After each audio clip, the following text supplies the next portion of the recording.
ইরানের তেল ও খারক দ্বীপের নিয়ন্ত্রণ নিতে চান যুক্তরাষ্ট্রের প্রেসিডেন্ট ডোনাল্ড ট্রাম্প। ইরানের 13,000 লক্ষ্যবস্তুতে আঘাত হানা হয়েছে এবং আরও কয়েক হাজার লক্ষ্যবস্তু বাকি রয়েছে বলে জানান তিনি। এদিকে ইসরায়েলের রাসায়নিক কারখানায় ইরানের হামলা, সৌদি আরবের আকাশসীমায় ব্যালিস্টিক মিসাইল ধ্বংস, সব মিলিয়ে উত্তেজনার চরমে মধ্যপ্রাচ্য। বিস্তারিত তফসির ফিজার রিপোর্টে। মার্কিন president Donald Trump Financial Times পত্রিকাকে দেওয়া এক সাক্ষাৎকারে বলেন তিনি ইরানের জ্বালানি তেলের নিয়ন্ত্রণ নিতে চায়। এছাড়াও ইরানের খারাক দ্বীপের রপ্তানি কেন্দ্রের নিয়ন্ত্রণও চায় ওয়াশিংটন।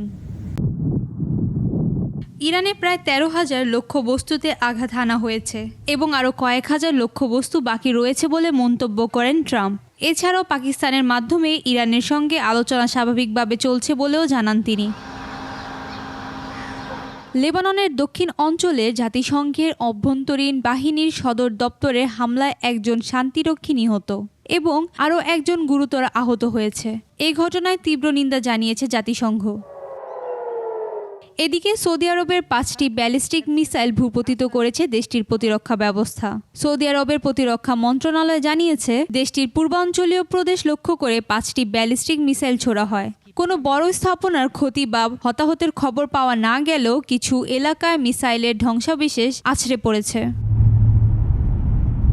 অন্যদিকে রোববার ইসরায়েলের রাসায়নিক শিল্পাঞ্চলে মিসাইল হামলায় ব্যাপক আতঙ্ক ছড়িয়ে পড়েছে। রাসায়নিক অবকাঠামোকে লক্ষ্য করে চালানো এই হামলায় আকাশ কালো ধোঁয়ায় ঢেকে যায়। বিষাক্ত গ্যাস ছড়িয়ে পড়ার আশঙ্কায় স্থানীয়দের ঘরের ভেতরে থাকার নির্দেশ দেওয়া হয়। তাফসির ফিজা, নিউজ ডেস্ক, 21 টেলিভিশন।